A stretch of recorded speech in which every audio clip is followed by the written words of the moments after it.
Bienvenidas y bienvenidos a nuestro ciclo de entrevistas impulsado por la red de juristas de Stop Ecocidio Internacional, y queremos inaugurar este ciclo de entrevistas con una persona muy destacada para nosotros, es prácticamente también de la casa. Su nombre es Pablo Fajardo, él es activista y abogado medioambiental.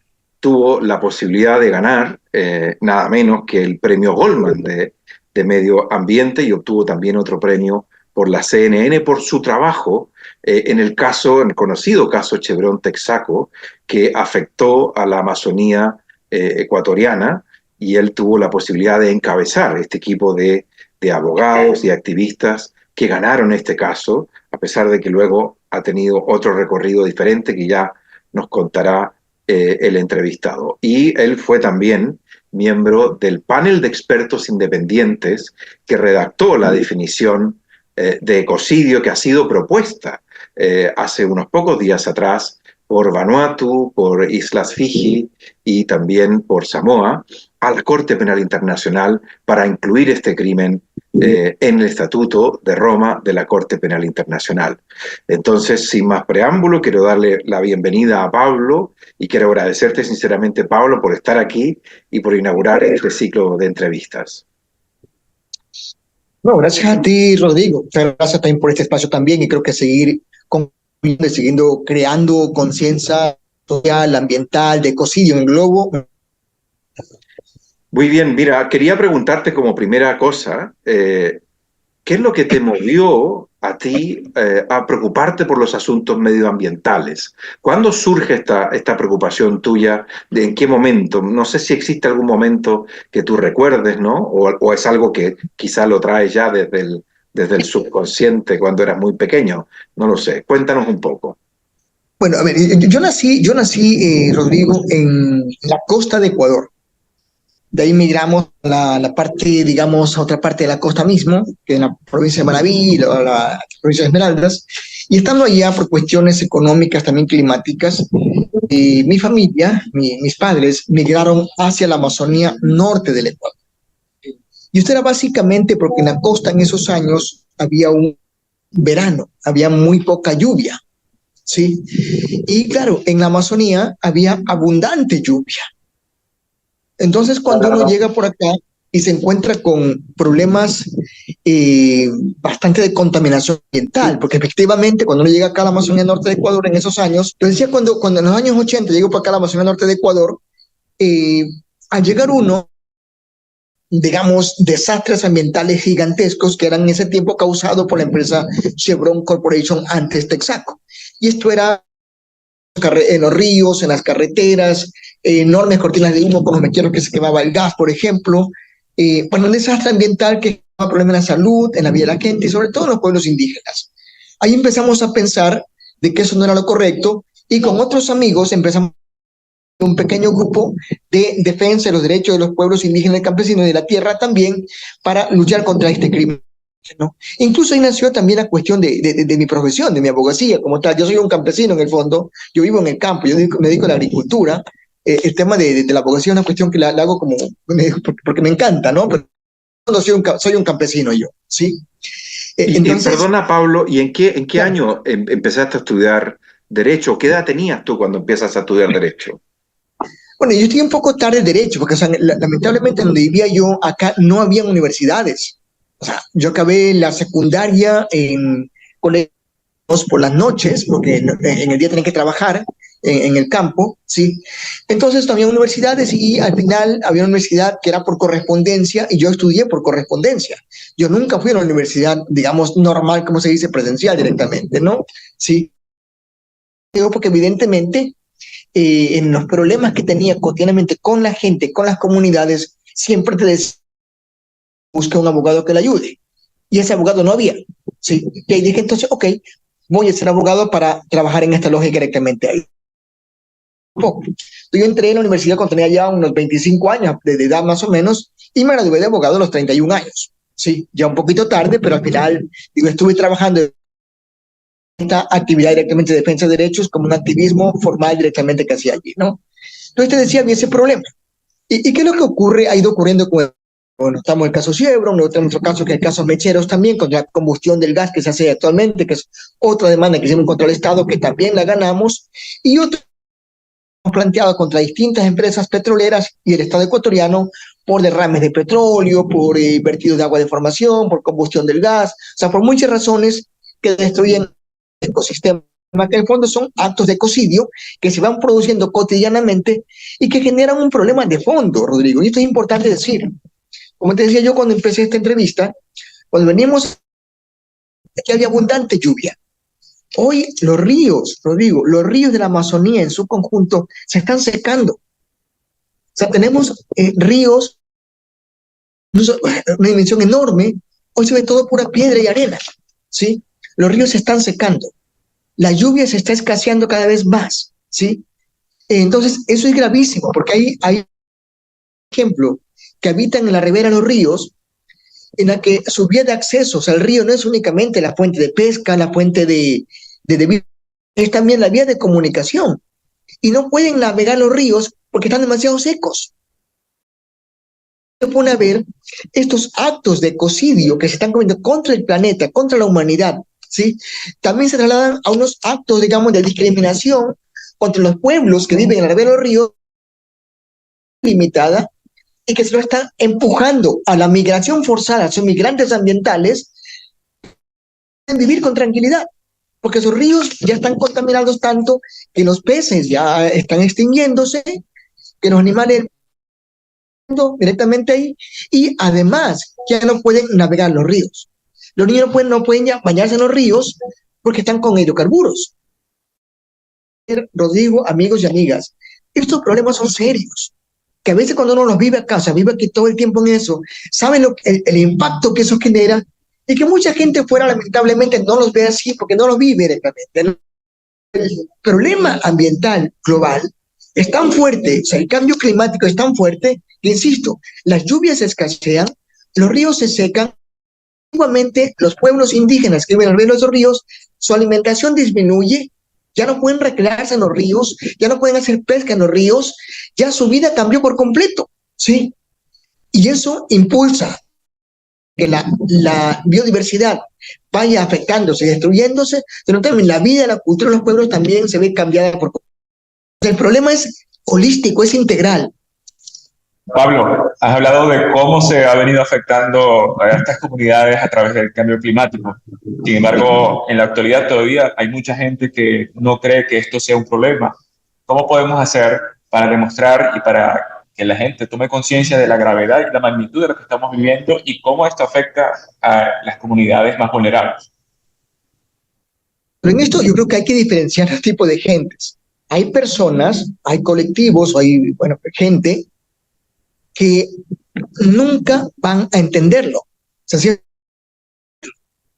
Porque tienen intereses económicos, por sus negocios, lo que sea, nunca lo van a entender y siempre van a negarlo directamente ahí, ¿no? Mercenarios, científicos, expertos, para que digan lo que les conviene a ciertas corporaciones, que son las que más también contribuyen a ese calentamiento global, o también gobiernos de Estados Unidos. Es manipulada mentalmente, ¿sí? Tenemos que eso con información, con un poco más de difundir, socializar estas realidades, podría entenderlo, ¿no? Sí. Entonces yo creo que es una cuestión básica que tenemos que realizar, es que, por ejemplo, esto que hoy vive la Amazonía ecuatoriana, la debería saber muchísima gente. Porque fíjense, o sea, la Amazonía brasileña, el río Amazonas, o sea, montones de barcos, de buques no pueden navegar actualmente por la escasez de agua en el río. Fíjense ustedes la gravedad del asunto, ¿no? Uno de los ríos más grandes del mundo, en todo el sentido de la palabra. Buques que antes navegaban libre de hacerlo en su contorno, en su conjunto, porque no hay suficiente agua en los ríos, ¿sí?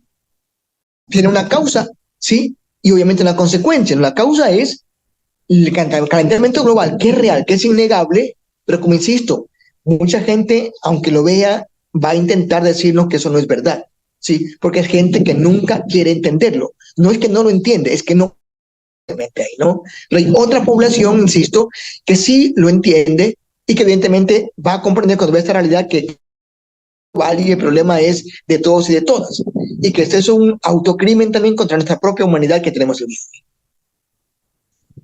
Y hablando de crímenes, coméntanos un poco, Pablo, por favor, ¿cómo fue tu experiencia en este panel de expertos que redactó la definición de ecocidio que se ha propuesto para que se incorpore al Estatuto de la Corte Penal Internacional? ¿Cómo es que tú llegas ahí? ¿Cuál fue tu aporte, tu participación? ¿Cómo fue tu experiencia, ¿no? Y qué cosas te deja esa experiencia en lo profesional y en lo personal? Es una cosa interesante porque, o sea, una de las cosas, yo diría, muy lindas del panel que teníamos allí, éramos personas, diría yo, de todos los continentes, de distintas, provenientes de distintas áreas, llamémoslo así, de la población, ¿no? Académicos, expertos en arbitraje internacional, por ejemplo, o sea, en muchas áreas de derecho directamente ahí. Y en nuestro caso, era una vivencia práctica, litigio constante, litigios estratégicos permanentes, como estos que te mencionaba antes, que es otro tipo de aporte también, y además con la visión de los pueblos indígenas de la Amazonía en ese caso, ¿no? Que es una visión, porque obviamente estos pueblos indígenas tienen su propia cosmovisión, su propia realidad directamente ahí, que a veces van mucho más allá de lo que nosotros vemos directamente, ¿no? Entonces nuestro aporte era mucho más en litigios reales estratégicos y también con una visión, una cosmovisión directamente antropocéntrica, biocéntrica, diría yo, desde los pueblos originarios, de realidad de estos pueblos que viven cotidianamente estos problemas del cambio climático y que, insisto, a veces lo viven ellos, pero como muchos se niegan también a creerlo directamente ahí, ¿no? Entonces el aporte iba mucho más en esa línea. Era una visión, otra perspectiva que no era netamente la académica. Pablo, ¿y cómo fue ese proceso para que tú llegaras al panel? Me interesa mucho porque me da mucha curiosidad porque, como tú lo dijiste, fueron invitados juristas de todo el mundo y llegaron a ti para que formas parte de este prestigioso panel. ¿Cómo fue ese proceso? Bueno, yo te digo, yo había, o sea, por el trabajo que yo ya en estos últimos 30 años principalmente, sí, 35 años en luchas cotidianas permanentes, en casos como los que he mencionado antes, recorrido en algunas partes del planeta directamente. Yo iría a la fundación, lamentablemente falleció, ¿sí? Había compartido con ella algunos espacios, algunos eventos ya, nos conocíamos, ¿sí? En alguna parte de Inglaterra o en alguna parte de Europa también, ¿sí? Y cuando surgió esto me propusieron, ¿no? Que sea parte de este proyecto. Y luego también Joe también nos planteó directamente que podíamos contribuir en esa lógica y lo hicimos con mucho gusto, por supuesto, ¿no? También esta diversidad que teníamos allí, digo, eso era algo interesante, que puede ser aportar de otra óptica, otra línea, que quizás no es la netamente académica, que es real. ¿Y tú dirías que la definición recoge de alguna manera esta visión del mundo indígena, esta cosmovisión que pretende vivir en armonía con la naturaleza, ¿no? Recuerdo yo que se hicieron algunos cambios, que se propusieron algunos cambios en el estatuto, más allá de la definición, para adoptar este enfoque ecocéntrico o biocéntrico, ¿no? Mira, aquí una cosa interesante, Rodrigo, y esto digo, es una cosa para mí también súper rica del proceso también, ¿no? Sabiendo la diversidad de opiniones, criterios, conceptos, como los que éramos dentro del panel, era evidente que nunca iba a estar completamente la idea de uno íntegramente, porque había que negociar. Y acá lo que decíamos, todo lo que queremos que esto sea aprobado, que esto vaya adelante, ¿no?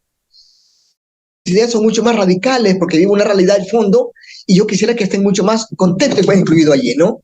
Pero somos conscientes, esos, llamémosle, eso es ir un poco más al fondo del proceso, lo que debería estar en esa definición, podría ser un obstáculo para que otros.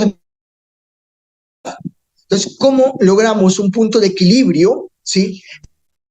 De todos los puntos de vista, de todas las aristas, y que sea aprobado, que sea un proceso que el Estado la respalden también, porque serviría muy poco que tengamos una definición que es, llamémosle, para muchos sectores demasiado extremista posiblemente, y que no va a ir adelante.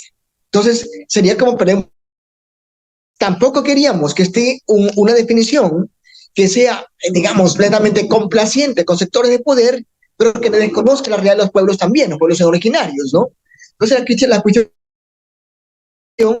que esté inmerso en la opinión, la visión, la realidad de todos los sectores económicos, sociales, políticos, étnicos que estamos en el mundo, que es uno solo. Pablo, y hace poco tuvimos la noticia de que 3 países, en particular Vanuatu, Fiji y Samoa, presentaron formalmente la propuesta para la incorporación del ecocidio en el Estatuto de Roma, que esto sin duda alguna es parte del legado que ustedes dejaron en el panel de expertos en la propuesta y en toda la campaña que se ha llevado a cabo a nivel mundial para que esto sea concretizado. Entonces, ¿cómo crees tú que este proceso, ya presentar esta propuesta formalmente ante la Corte Penal Internacional, dé frutos? ¿Crees que sí será viable y en los próximos meses podamos tener buenas noticias? Tenemos veces. O sea, estoy seguro que va a haber procesos que van adelante, que va a ir un poco logrando ese apoyo, esa definición, ¿sí? Que digan hay que cambiar esto, que sea por ahí. Eso es un poco lo de menos, diría yo. O sea, que se empiece un proceso formal, serio, de, digamos, inclusión contra la humanidad, para mí es un paso importante. Y esta acción de estas islas del Pacífico que han hecho esta acción, me parece súper fundamental, porque eso, o sea, ya no es una cuestión de que un grupo de expertos se reunieron y dijeron que esta definición, sino que hay un paso concreto que, digamos, estados soberanos plantean esto como un elemento ya que, y creo que es el mecanismo que hay que hacer. Yo aquí sí creo que nos toca primero a la sociedad civil, expertos académicos, juristas, ONGs, colectivos del mundo, apoyar para que esa aprobación se dé lo antes posiblemente, ¿no? Y también llamado a los estados. O sea, al final quienes aprueban esto de una forma técnica jurídica son los estados. Y los estados tienen que meterse en la discusión. O sea, yo creo que hasta ahora han ido evadiendo esa responsabilidad, siempre buscan mecanismos para no enfrentarla, ahora deben enfrentar directamente ahí. O se incluyen en una discusión, un debate serio para aportar en esa aprobación del ecocidio como delito contra la humanidad, ¿sí? Al margen de esa discusión. Pablo, tú tuviste el honor de recibir el premio Goldman de Medio Ambiente, precisamente por tu rol como abogado, como jurista, en el caso Chevron Texaco, ¿no? Cuéntanos un poco de ese caso, cómo fue, cómo lo llevaste adelante y en qué está hoy día, porque si bien el caso se ganó, hay una contrademanda, entiendo, ¿no? Y que también hay alguna suerte de persecución en tu contra hoy día, incluso por eso. Mira, a ver, el caso Chevron es uno de los casos más emblemáticos del mundo. Tenemos acá varios casos en Ecuador, pero este es uno de los casos más emblemáticos en contexto global, por lo que significa, ¿no? Es pueblos campesinos empobrecidos demandando a una de las empresas más poderosas del mundo. Sí, en este caso de Estados Unidos, que es Chevron Corporation, antes Texas. Chevron hizo una operación sistemática intencional donde causó uno de los peores desastres ambientales de la humanidad. No digo el peor, uno de los peores, de forma intencional, lo repito, ¿sí? Y que causó la extinción de pueblos indígenas, una destrucción de más o menos 500.000 hectáreas de selva tropical amazónica, cuyos tóxicos aún están vigentes en el suelo y en el agua. O sea, aún siguen ahí, 50 años después, están presentes al día todavía, causando la muerte de mucha gente, sobre todo con cáncer, ¿sí? Entonces, ante esa realidad, planteamos nuestra demanda, sí, primeramente hay que decirlo, en Estados Unidos, porque la matriz de Chevron Texaco estaba en Estados Unidos, y Texaco dijo, miren, no tiene que haber juicio, y logró un acuerdo con el gobierno de Ecuador para evitar el juicio, ¿sí? Nosotros seguimos con el proceso, como este es un caso independiente, no es un caso del Estado, es un caso de la gente afectada, y logró que en Nueva York finalmente decidan que sí haya juicio, pero Chevron dijo, si hay juicio, tiene que ser en Ecuador, no en Estados Unidos. Y logró ganar esa parte de la batalla. Al final los jueces decidieron que el caso venga a Ecuador, y aquí en Ecuador, desde el 2003 hasta el 2003, logramos tener la primera sentencia condenatoria a Chevron, que es una sentencia que, Silvio Rodrigo, amigos y amigas, una sentencia para mí y emblemática, porque no pedimos en ese caso una indemnización, o sea, no pedimos que nos paguen, no. Si queremos una reparación integral del daño. Decíamos aquí, ¿cómo recuperamos que el ecosistema, que la riqueza etiológica, que la biodiversidad se restaure nuevamente? Obviamente hay que limpiar la Amazonía como tal, luego generar condiciones para que esto se restaure directamente, ¿no? Entonces, bueno, ganamos la apelación, ganamos la Corte Suprema del Ecuador, ganamos hasta la Corte Constitucional del Ecuador, 4 instancias en Ecuador, en todas las instancias posibles, 16 jueces encuentran a Chevron culpable y la condenan 9.5 billones de dólares, 9.500 millones de dólares en ese caso, ¿no? Para reparar, insisto, que es una cosa importante. Hay una campaña mediática de Chevron que dice que nos acusa que queremos plata. Entonces, no, señores, queremos que se repare el daño. No queremos un centavo para nosotros, queremos que se repare el daño que se causó y que hasta el día de hoy existe todavía. ¿Sí? Pero ¿qué ocurre? Por cuerda separada, Chevron es en contra del Estado ecuatoriano, arbitrajes internacionales. Planteó 3 arbitrajes.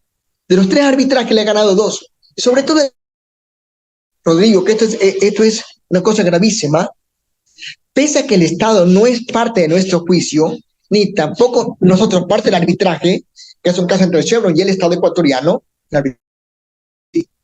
en el laudo arbitral, los árbitros disponen al Estado ecuatoriano que anule la sentencia nuestra. O sea, fíjese usted lo grave.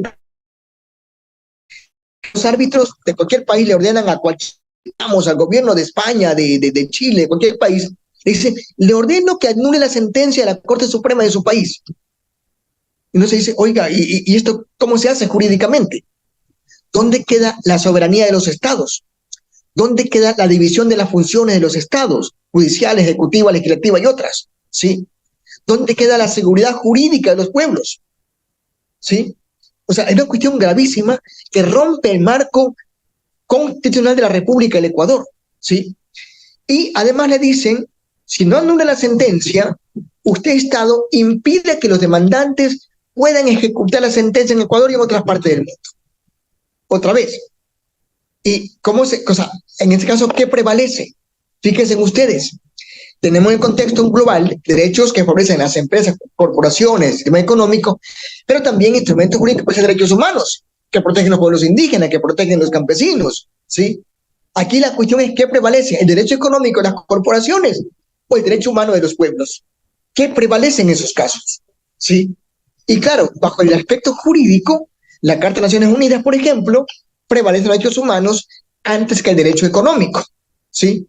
Pero el gobierno ecuatoriano, los 3 últimos gobiernos de Ecuador, hacen lo posible para imponer que prevalezca el derecho económico de las corporaciones y da la espalda, ¿sí?, a la sentencia que favorece a los pueblos de la nación ecuatoriana. Entonces, una batalla que tenemos ahí, que seguimos litigando todavía, que es muy complejo, pero que seguimos esa litigación, buscando mecanismos para que prevalezca el derecho humano sobre el derecho económico corporativo, ¿sí? En esa batalla estamos actualmente, y un gran obstáculo de ese proceso es el arbitraje internacional bajo el sistema ISDS, que no es solo un problema de Ecuador, que es un problema global. Los arbitrajes internacionales se están imponiendo los derechos humanos en muchas partes del mundo. Continuando con el caso de Chevron Texaco y sabiendo cómo fueron afectadas las comunidades indígenas y campesinos por este ecocidio, sin duda alguna, en América Latina son muchas las comunidades indígenas que están pasando por situaciones similares. Entonces, en tu opinión, ¿qué tan importante es el rol de estas comunidades frente a los ecocidios y cómo podemos nosotros ayudar para apoyarnos en la lucha en estas causas? Yo creo que es importante, Víctor, partir del conocimiento de la información. O sea, digo, a veces pasan casos, ¿no? Solamente como ejemplo, cuando digamos, un indígena de la Amazonía, cualquier parte de la Amazonía o cualquier parte andina, va a estudiar a una universidad, yo sea a Harvard, a cualquier parte del mundo, va a tener limitaciones y va a decir, este no es capaz, este no avanza, porque no entiende esa lógica directamente allí. Entonces, porque obviamente la realidad del pueblo indígena es distinta al mundo occidental. Ahora pensemos a la inversa. Pensemos que la universidad va a estar en plena selva amazónica y que viene el norteamericano, el europeo, a estudiar esta universidad de la selva, de la vida. Con seguridad digamos también, ese europeo, ese norteamericano es incapaz, ¿sí? Porque también aquí la cuestión es a dónde se estudia, qué se estudia directamente ahí, ¿no? Entonces no es que el indígena es incapaz, es que no somos capaces de reconocer su talento, su conocimiento, su realidad directamente allí, ¿no? Digo, hagamos la inversa. Si venimos acá, van a decir que el otro es el incapaz en ese caso, ¿no? Entonces, aquí es entendernos. Somos diferentes. Esas diferencias no son o no significan que seamos superiores o inferiores que nadie. Nada más somos diferentes, ¿sí? Y aquí parto con eso porque es importante, digo, que entendamos la realidad de los pueblos originarios. O sea, su cosmovisión, su realidad, su forma de ver la vida, su relación con la naturaleza. No se puede hablar de un pueblo originario sin hablar de naturaleza como tal. Cuando estos pueblos originarios acá, por ejemplo, tenían una vida que dicen estaba muy apegada a los ríos, ¿sí? A la naturaleza. Recolectaban lo que la selva les daba, lo que los ríos les daban directamente allí, ¿no? Cuando viene una actividad extractiva, como la de Chevron acá, por ejemplo, y otras petroleras, contaminan los ríos, destruyen el bosque, se eliminan los animales del bosque. Lo están eliminando la forma de vida de esos pueblos, eliminan su alimentación y le están obligando a salir de esa economía de subsistencia que ellos tenían y les pasan a una economía de mercado. Ahora le dicen, si usted quiere pescado, ven y trabaja en la empresa para pagarle un dinero y con ese dinero usted compra el pescado. Ya en el río no hay. Entonces, ¿qué? Le pasaron de economía de subsistencia a una economía de mercado. Pero nunca se preparó para aquello, ¿sí? Entonces, claro, ahí viene que hay un empobrecimiento progresivo de los indígenas, tanto así que aquí en Ecuador, por ejemplo, las provincias amazónicas, todas las 6 provincias de la Amazonía norte ecuatoriana, tienen el índice de mayor pobreza de todo el Ecuador. Fíjese usted lo perverso del asunto, ¿no? 60 años extrayendo petróleo, la región que más aporta económicamente al país y es la región más pobre del Ecuador. O sea, ¿cómo se explica esa realidad directamente ahí, no? ¿Por qué? Porque se empobreció a los pueblos originarios, se destruyó su forma de vida, se contaminan los ríos, por ejemplo, ¿sí? Y evidentemente no hay una reinversión en zona. Entonces, claro, eso en el fondo, digo, es parte del ecocidio y es parte de lo que hay que luchar. Porque digo, otra vez, estos pueblos también viven o vivían en gran parte de que la propia selva les daba. Entonces se van a eliminar esas fuentes básicas de alimentación, de vida, esa condición, esa realidad, esa cultura de los pueblos, y eso es, también diría yo, como otro término aladeño paralelo, que es etnocidio. O sea, es acabar con estos pueblos que están vinculados con la propia naturaleza ahí directamente, ¿no? Entonces, esa es la realidad que digo, que el mundo occidental a veces no lo ve. Y va a ser muy complicado que ellos entiendan esta lógica de los pueblos originarios. Importantísimo lo que mencionas, ¿no? Una de las cosas que yo he aprendido en alguna cumbre fue escuchando a un señor que decía que teníamos que, con todo lo importante que ha sido el concepto de sostenibilidad, pasar de la sostenibilidad a la armonía, ¿no? Porque decían, si yo te pregunto, ¿qué tal te llevas con tu mujer? Y te dicen, bueno, sostenible, o sea, que todavía nos sostenemos, todavía nos aguantamos, ¿no? Pero eso no es el ideal de una relación, eso es lo mínimo que se puede pedir. Y si queremos relacionarnos con la naturaleza, tiene que ser en armonía, ¿no? Y ahí la mirada a los pueblos originarios, porque la depredación del medio ambiente creo yo, es como ir corriendo hacia un abismo, ¿no? Es decir, es un poco ciega, ¿no? Como una estampida, que te impide avanzar. No sé si quisieras tú... Sí, una cosa importante, Rodrigo, sobre eso, nada más para completar, solamente como ejemplos prácticos, digo yo, ¿no? En el mundo, digamos, en el mundo de mole occidental, tú hablas del recurso, o sea, el recurso agua, el recurso natural, el recurso aire, el recurso esto, ¿no? Y ese recurso siempre está vinculado con término económico, recurso que te genera dinero, ¿no? El agua es dinero, entonces todo directamente el dinero, ¿no? Cuando hablan con los indígenas mayores, dicen ellos, no, estos no son recursos. El agua, el aire, la tierra, los bosques son elementos de la vida, ¿sí? Son elementos básicos de la vida. Entonces no lo miramos como dinero, ¿sí? Lo miramos como elementos básicos de la vida directamente. Digo, son esas visiones un poco distintas que a veces no hace falta entenderla, ¿no? Y aquí les cuento una cosa personal que pasó conmigo. Yo cuando hacía mi tesis doctoral, yo le hacía mi tesis sobre el pueblo originario de los Waorani en el Parque Yasuní, que es bastante conocido directamente lo que es el Parque Yasuní, ¿sí?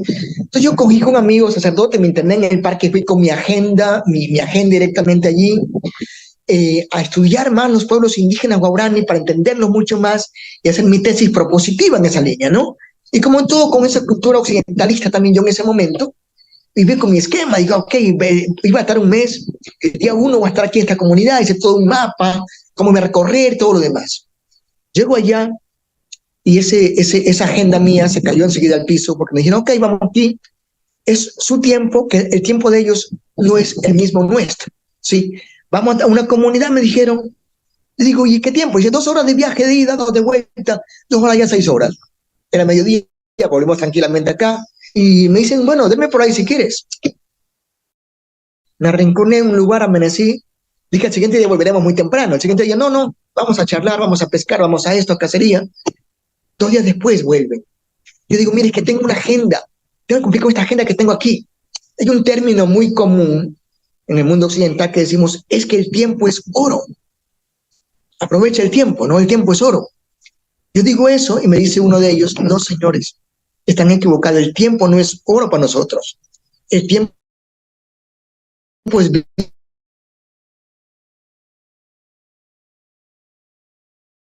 vianza en la vida. Entonces, claro, yo ahí, obviamente entendí esto un poco más de fondo, rompí mi agenda y me sometí a trabajar lo que ellos querían directamente ahí, ¿no?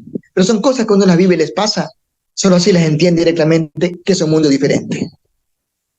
Pablo, teniendo esta percepción del tiempo tan interesante y haciendo un ejercicio de imaginación, ¿cómo ves tú el futuro de la justicia ambiental y la lucha contra el ecocidio? Mira, es un proceso que tenemos que seguir dando, te digo. O sea, esto no va a ser gratis ni fácil de inmediato. O sea, esto hay que preparar las generaciones venideras, las actuales venideras, para que continúen este proceso. Yo digo siempre, mira, los casos que trabajo yo, varios casos que tenemos en el ecocidio, posiblemente el resultado que queremos no lo veamos nosotros. Ojalá que sí. Ojalá que logremos encontrar ese resultado pronto, ¿no? Pero somos conscientes que hay una corriente también muy fuerte que navega en contra nuestro. Y que lo que hay que hacer es luchar, siempre buscar métodos, forma de que esto vaya un poco más allá y preparar gente, jóvenes, niños, niñas, para lo venidero. Porque digo, esto hay que trabajarlo a largo plazo, medio a largo plazo directamente, ¿no? Entonces va a ser una lucha muy intensa, porque el sistema corporativo, el sistema económico, el modelo económico global que se está implementando, que se ha implementado, va a hacer todo lo posible para no cumplir, para no acatar, para no incorporar el término ecocidio, por ejemplo, en el Estatuto de Roma. Y nuestra lucha es mucho, tenemos que intensificarla, tenemos que masificarla y lograr que más gobiernos, que más estados también se adhieran y la apoyen. Pero esto es construyendo base social desde abajo. Y para ya ir acabando, Pablo, ¿algún mensaje que tú quisieras dejarle a las nuevas generaciones, a los juristas jóvenes que nos están escuchando, a quienes están estudiando Derecho o a quienes están haciendo un máster preocupados del tema ambiental? No sé si tienes algún mensaje para ellos.